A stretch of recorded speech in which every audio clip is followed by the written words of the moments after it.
Good to have you with us. I'm Joe Fryer. Savannah is off this morning. We begin this hour in Gaza, where Israel is stepping up its aerial and ground assault on the sealed-off Palestinian territory. Yesterday, Israeli warplanes bombed the Jabalia refugee camp for a second straight day, drawing widespread condemnation from aid and rights groups. Officials inside Gaza say at least 195 people were killed in both attacks, while the Israeli military says it targeted and killed Hamas commanders.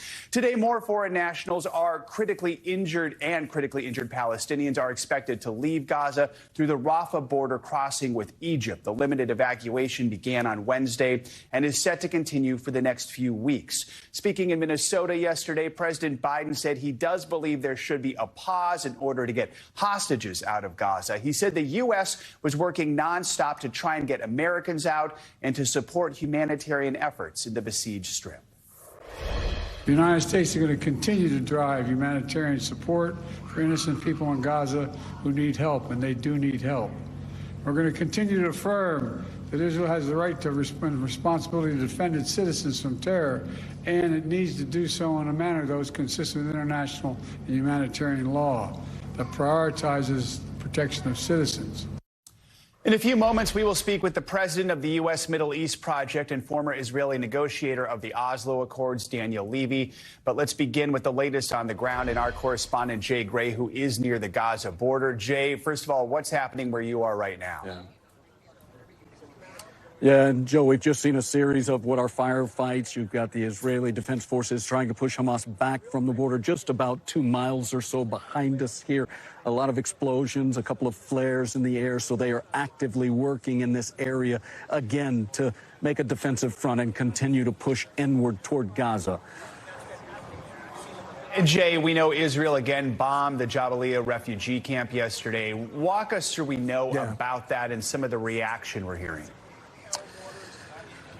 Well, the IDF continues to say that they are targeting what are Hamas leadership and operational headquarters, and some of them buried, they say, in areas where civilians are. They say that that is a tactic of Hamas and something that they continue to try and root out. The response, though, overall and globally continues to climb. There continues to be an echo of problems with the number of civilians that appear to be injured as a result of these attacks. Let's listen to what one human rights organization had to say. We are very concerned about settler violence in the West Bank. We find it incredibly destabilizing. We find it counterproductive to Israel's long-term security, in addition to, of course, being extremely harmful to the Palestinians living in the West Bank. And we have sent a very clear message to them that it's unacceptable, it needs to stop, and those responsible for it need to be held accountable. Yeah, and look, it's just another example of how this seems to be spreading across the region, Joe. There continue to be flare-ups in and around that area as well. So it's a very serious situation, one that's getting much worse. Jay, let's talk about what's happening at another border, the border with Egypt, and that limited evacuation out of Gaza through the Rafah crossing. It continues today. How many people are expected to leave, and is humanitarian aid getting in? Yeah, it's been a big change at the Rafah border with Egypt, and we have seen more humanitarian aid rolling in. Yesterday was the biggest day yet for the number of trucks that made their way through with medicine, water, and food, desperately needed items there in Gaza. But we're seeing people for the first time go the other way, including Americans. One of the estimates right now is that about 7,000 foreign nationals are prepared to cross at Rafah and into Egypt and then on to their countries. We know that there were a handful of Americans yesterday, hundreds more expected to cross today. And this is something that's been going on since this war began, the negotiations back and forth, Israel, Egypt, Hamas involved, and of course Qatar is the middleman in all of this, and finally facilitating that yesterday. And as we heard the president, as he mentioned at the beginning of all of this, we expect this to continue for the next couple of days, Joe. And a moment ago, we heard from Secretary of State spokesman Matthew Miller talking about violence in the occupied West Bank. The UN says it was already the deadliest year for Palestinians in 15 years, with around 200 killed. Since October 7th, they say 121 have been killed. Real quickly, talk to us about the situation there and concerns from the international community. Yeah, there's no question that it is becoming more and more violent and volatile in the West Bank. There continue to be age groups that are focused on that area, but it's difficult because of the violence, obviously. And so it's something that they continue to watch closely and continue to have very real concern about. We know that there's a very strong divide in that area, and so it's become very problematic. And as you described, very deadly over the last couple of weeks. All right, Jay Gray reporting from the border near Gaza. Please continue to stay safe. Let's bring in Daniel Levy. He is the president of the U.S. Middle East Project, a group that works to bring about a lasting Israeli-Palestinian peace. He was an advisor to former Israeli Prime Minister Ehud Barak. Thank you for joining us, Daniel. On October 14th, you co-wrote a piece for the Irish Times. The headline was, "The outside world must walk Israel back from the abyss. It cannot be part of the choir of incitement." In the article, you say, quote, "If the international community does not intervene to stop what is coming, we could be watching a combination of mass killing and forced expulsion in real time." Fast forward to today. What's your assessment of what's happening right now? Is what you wrote about a couple weeks ago, do you fear it's playing out now? And is the international community doing enough right now? Unfortunately, what myself and my co-author Zaha Hassan discussed there, well, what the images are on the screen. You can see for yourselves. That is what's playing out. I think half of the Palestinian population of 2.3 million in Gaza approximately are displaced. They're displaced still within the Gaza Strip at this stage. What happened on October 7th was horrendous. What has happened subsequently in the way Israel has gone about this military operation in Gaza and the Palestinian civilian casualties are something that really should shake us and needs to be stopped now. And I would say that what this is doing in terms of the anger this is generating through generations, and by the way, not just of Palestinians, is something that is absolutely antithetical to Israel's long-term security. We're talking numbers of dead Palestinian children that it is hard to wrap one's head around. 6, 7 times the number of children killed in Ukraine in 20 months. That's the magnitude of this. And so, no, the short answer is the efforts to end this, the efforts to bring this in to dimensions that are actually about security. But most important now, the efforts to bring a ceasefire are inadequate. I hope that what is going on in private looks very different to what is being said in public. And maybe I'm allowing myself some optimism that President Biden, in a almost slip of the tongue yesterday, is speaking to a more serious effort. Daniel, we know you were part of the Israeli negotiating team behind the Oslo Accords. Many see that agreement as really one of the closest moments we came to peace in the region. What would it take to get back to that? Is it even possible? It's a good question. I don't think we can go back to it. It was almost a quarter century ago where we came possibly close. I'd like to think so. It wouldn't have been a perfect peace. Many people would have said that there were issues not dealt with. Now, this has been such a shock to the system, such a disruptive event, that the last thing we should want to do is go back to October 6th. Sure, I wish we could have all those lives back. But on October 6th, what we were doing was ignoring the fact that millions of Palestinians were living without their basic rights and freedoms. And this was a pressure cooker, and it exploded. And we can't put it back in the pressure cooker. The first thing to do is to humanize each other again. And the second thing to do is to get to the root causes, make sure that Palestinians have their rights, have their freedoms, and living in equality and dignity, because that's the path not just to Palestinian security, but to Israeli security. You can't defeat an oppressed people militarily. We need a political solution, and it's well past time to push for one. Daniel Levy from the U.S. Middle East Project, thank you for your time this morning. We do appreciate it. On Capitol Hill, the Democratic-led Senate passed several bills with bipartisan support aiming to prevent a government shutdown ahead of the November 17th deadline. That deadline's fast approaching. It's 2 weeks from tomorrow. The Senate overwhelmingly passed those funding bills yesterday by a vote of 82 to 15. Meanwhile, the Republican-controlled House, led by new Speaker Mike Johnson, also passed spending bills, but they're looking to cut spending and break off aid to Israel, passing that as a separate measure. The Senate's Majority Leader, Chuck Schumer, a Democrat, says such partisan efforts will go nowhere. The House GOP proposal is not going anywhere. It's dead before it even is voted on. The Speaker should start over, this time without terrible partisan poison bills, this time sitting down with Democrats and working this issue through.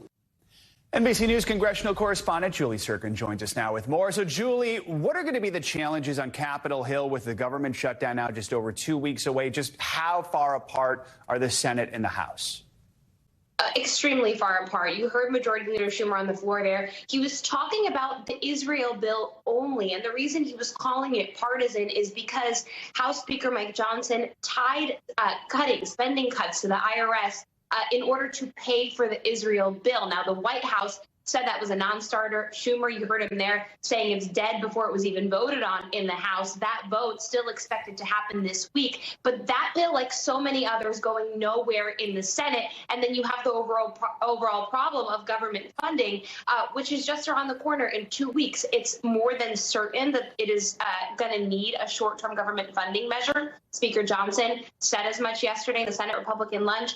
But Majority Leader Schumer also touching on another subject that the Senate took up later in the night. Take a listen to this.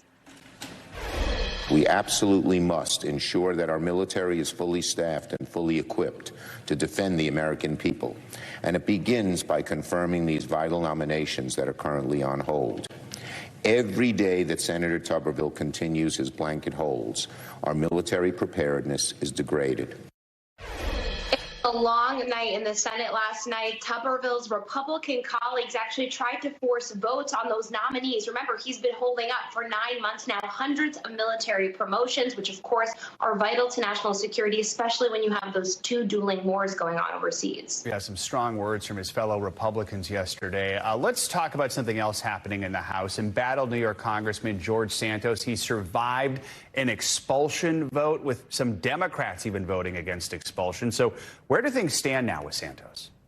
Yeah, a dramatic night in the Senate, also a dramatic night in the House. Santos, sitting in the back of the chamber, spared this time around 179 only, far less than the simple majority needed to expel him. Voted actually, 2/3 majority needed to expel him, but 179, far less than even the simple majority, voted against expelling Santos, with the majority of Republicans actually voting to keep him around in the House. That might have something to do with that very narrow margin that they're working with, or it might have to do with the fact that the House Ethics Committee that is also probing Santos in addition to his federal charges that he's facing said, hold on a second, we'll be ready with our report and our findings potentially in 2 weeks. We heard from the House Speaker Mike Johnson last week, who said that it's not time to expel Santos until and unless he's been indicted or they have findings from the Ethics Committee. Perhaps when that comes down, Santos will have another go potentially at expelling him, but so far he's safe.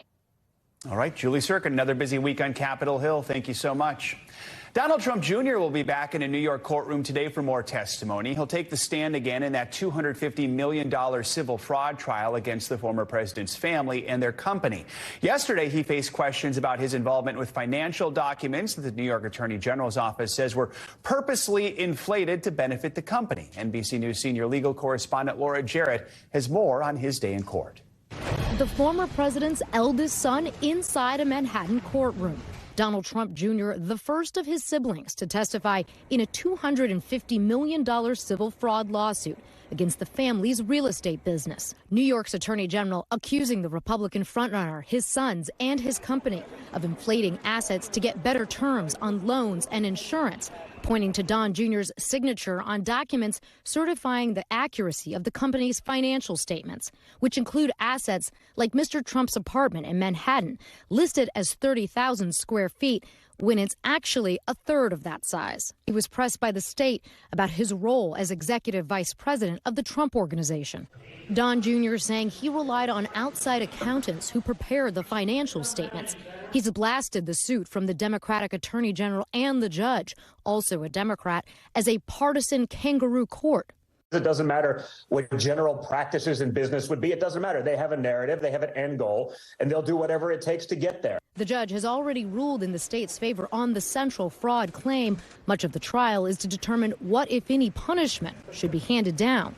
Meanwhile, the former president has said he's done nothing wrong, and again slamming the judge, posting, quote, "Leave my children alone."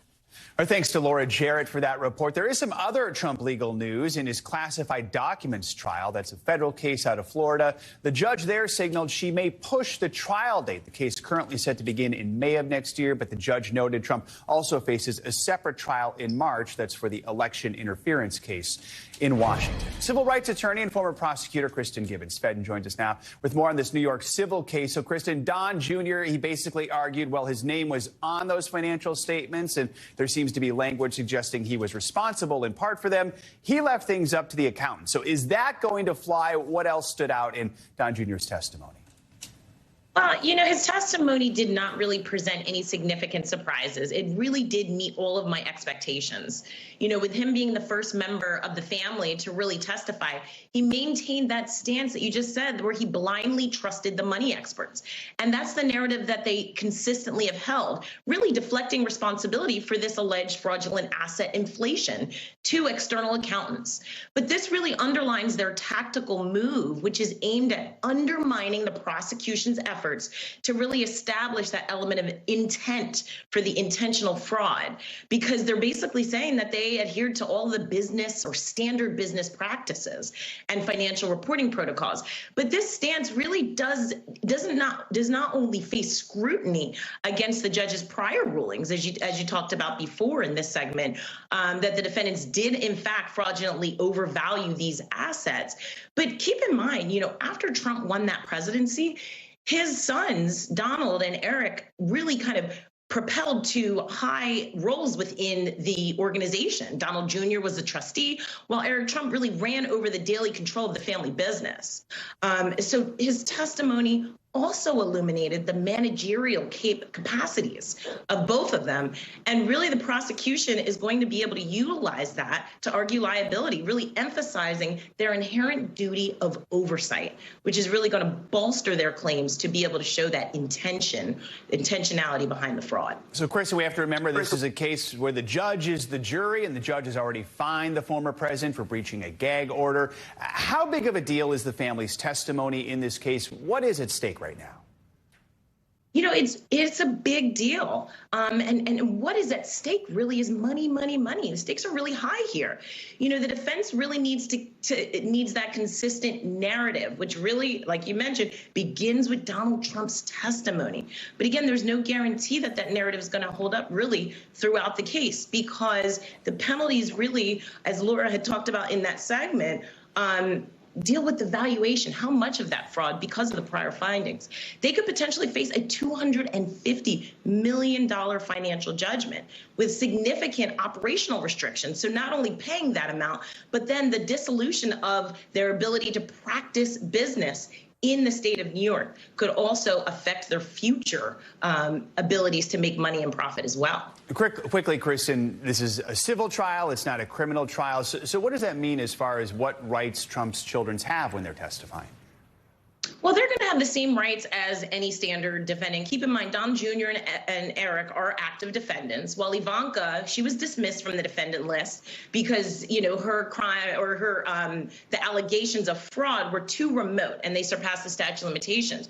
So her counsel is still trying to fight whether or not she's going to have to testify. So we may not hear from her. But with regard to Donald Jr. and Eric, they could absolutely opt to plead the fifth, which would avoid any testimony that could incriminate them for any future charges. But as you heard from the testimony, and it's continuing, and we expect Eric to testify, he's also been deposed. They have chosen to defend themselves, exercising their really constitutional rights to do so. All right, Kristen Gibbons, Fed, and as always, appreciate your expertise. Thank you so much.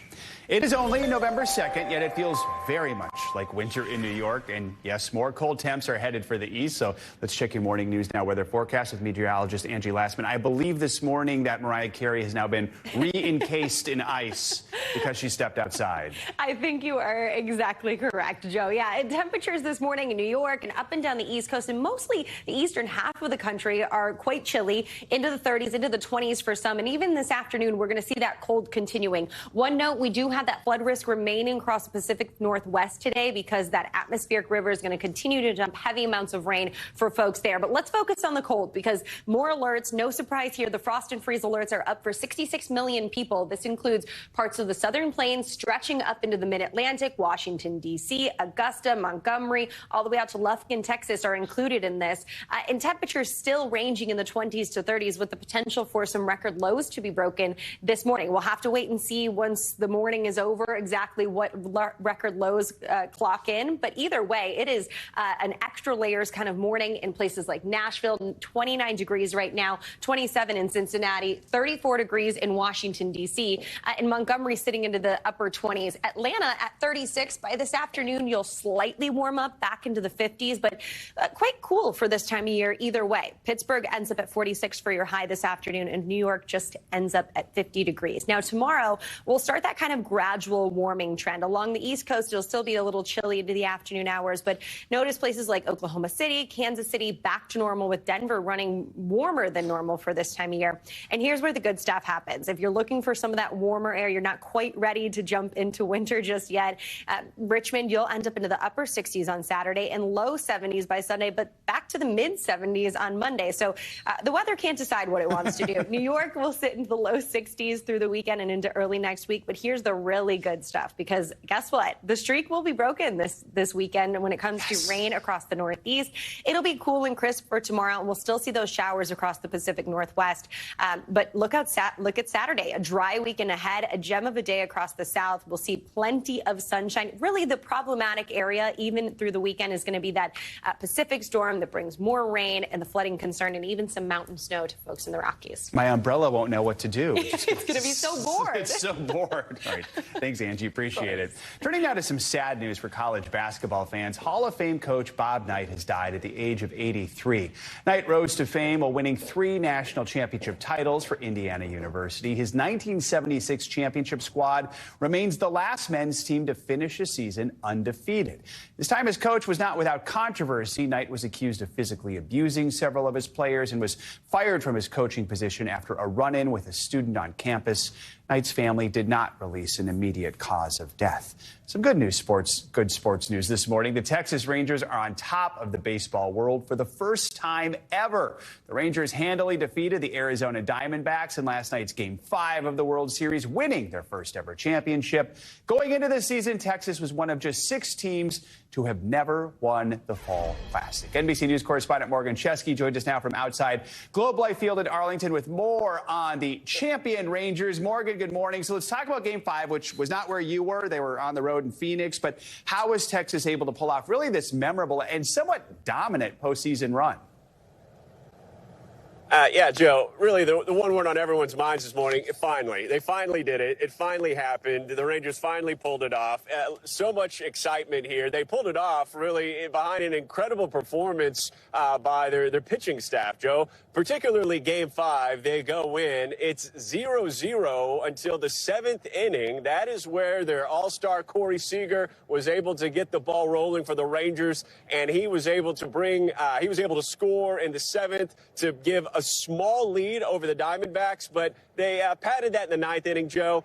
We had their other star, Simeon, hit a 2-run homer to go up 5-0, and they shut it down from there. And I have to tell you that the anticipation going into the 9th inning was incredible, because back in 2011, the Rangers were 1 strike, 1 out away from clinching another World Series that slipped through their fingers to the St. Louis Cardinals, who ended up winning a Game 6 and then a Game 7. So they'd been close before, but last night they were finally able to close it out. Joe? So here's the thing, Morgan. It was just 2 years ago when the Rangers lost more than 100 games in a season. If you're not a baseball fan, that's just really bad. So how did they turn around their fortune so quickly? Yeah, less than ideal for sure. No, they brought some new talent onto their roster, and they had a steady hand managing them as well, Joe. And that kind of gave them the leadership they needed to make a serious postseason run. After the game, you heard multiple players say their mentality going into the postseason was attack, attack, attack. And they absolutely did. Winning in 5 games, not wanting to chance a Game 6 or a Game 7 against the Diamondbacks that also had a strong postseason presence as well. Real quickly, Morgan, I've got to assume they've got some big celebrations planned. Parade happening tomorrow in Arlington. The route has already been shared. You can only imagine how many people are going to come out when you realize that it's been more than 6 decades. This team never won a World Series. Now they're going to have the rings. They already have the pride. So expect this area all around me to be covered with people in just a little bit more than 24 hours. All right, something to look forward to there. Morgan Chesky, thank you so much. Thanks for watching. Stay updated about breaking news and top stories on the NBC News app or follow us on social media.